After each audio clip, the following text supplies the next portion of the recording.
Imagine carrying your heart everywhere you go, protecting it, believing it will always stay whole. But every time you ignore your own needs, another tiny crack quietly appears. At first, you don't understand why you feel so tired, because from the outside, everything seems perfectly normal. You smile, you show up, you keep telling yourself, I'm okay. Then someone asks for a small favor. Hey, Nipa, can you help me? Without even thinking, the answer comes automatically. Yes, of course. Moments later, guys, someone else needs your time. Someone else needs your energy.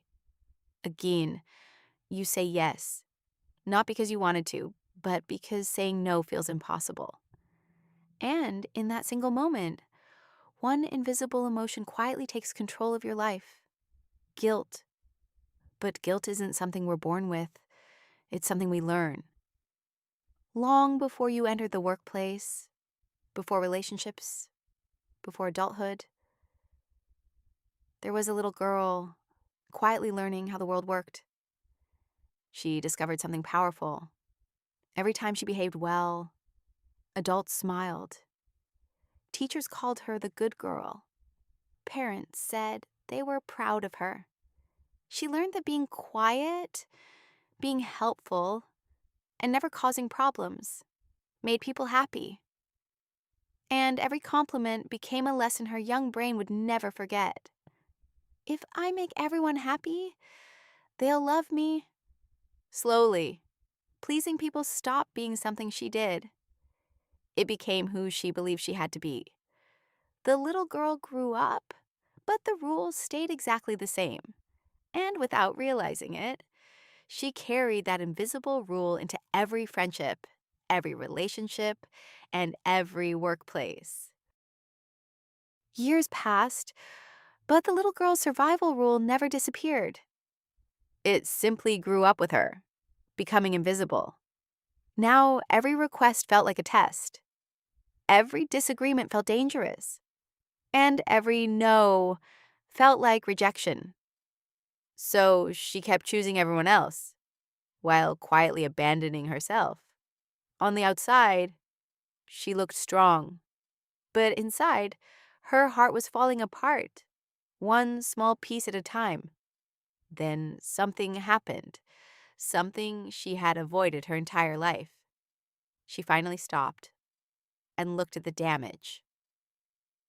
The guilt was still there. The fear was still there. The fear of rejection was still there. But for the very first time, she didn't run away from those feelings. She simply observed them. And that single moment changed everything. For the first time, she stopped asking, "What's wrong with me?" Gay, and started asking, "Where did this fear come from?" The guilt wasn't proof she was selfish. It was proof that she was changing. She watched every anxious thought. If, instead of believing it, did I upset them? Maybe I should apologize. Was I selfish? Why do I feel guilty? For years, these thoughts controlled her. Tonight, she simply noticed them. The words guilt, fear, and rejection kept circling inside her mind. She curled into herself, holding what was left of her broken heart. It felt like everything inside her was falling apart until she noticed one tiny piece still glowing. She reached for that tiny light, not knowing it would become the beginning of her healing. Sometimes, healing doesn't begin with becoming stronger. It begins by realizing one small piece of you never gave up. As the chains began to fall away, something unexpected appeared. A memory she had buried for years. A little girl, trying her hardest to be perfect. She wasn't trying to impress anyone. She was simply trying to feel safe. Every good girl became another brick in the cage she couldn't see. Every smile she earned taught her that love had to be deserved. She learned to stay quiet, to never disappoint anyone, to carry everyone's emotions while hiding her own. Looking at that little girl now, she finally understood. She was never weak. She was surviving. So instead of criticizing her, she did something she had never done before. She walked toward her younger self, not with shame, not with disappointment, but with compassion. She wrapped her arms around the little girl who had spent a lifetime believing that she had to earn love. And in that embrace, something inside her heart began to heal. The cracks slowly closed. The light grew warmer. For the first time, love came from within. Healing doesn't erase your past. It changes the way you carry it. And soon, life would give her one more chance to choose herself. A few days later, life tested her again. The phone rang. A familiar voice asked, "Hey, can you help me today?" She smiled gently and said, "I'm sorry, not today. I need some rest." Silence. For the first time in years, she put the phone down, without guilt. She wasn't ignoring anyone. She was finally listening to herself. She made herself a warm cup of coffee, picked up a book, and allowed herself to simply exist. No pressure, no expectations, just peace. Later that day, she took a quiet walk. With every deep breath, her mind became quieter. The sunlight felt warmer. The world hadn't changed, but she had. The broken pieces of her heart were finally becoming whole again. Self-respect, boundaries, peace. These weren't walls.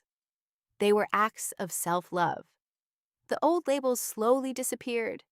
The fear, the guilt, the constant need for approval no longer controlled her. Only one word remained: authentic. She wasn't becoming someone new. She was finally becoming herself. She walked forward without looking back. The chains were gone.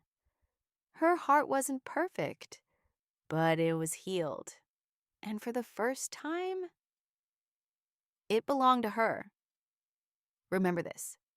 Saying no doesn't make you selfish. It protects the person who has been saying yes for far too long. You don't have to earn love by sacrificing yourself. The people who truly love you will still love you, even when you set a boundary, because real love doesn't ask you to disappear. It allows you to be yourself. And maybe today is the day you finally choose yourself. If the story felt familiar, you're not alone. Millions of people spend years believing they have to earn love by putting themselves last. But healing begins the moment you realize your worth was never something you had to prove. If you enjoyed this video, subscribe for more psychology stories that help you understand yourself, one insight at a time. And until next time, you be kind to others, but don't forget to be kind to yourself.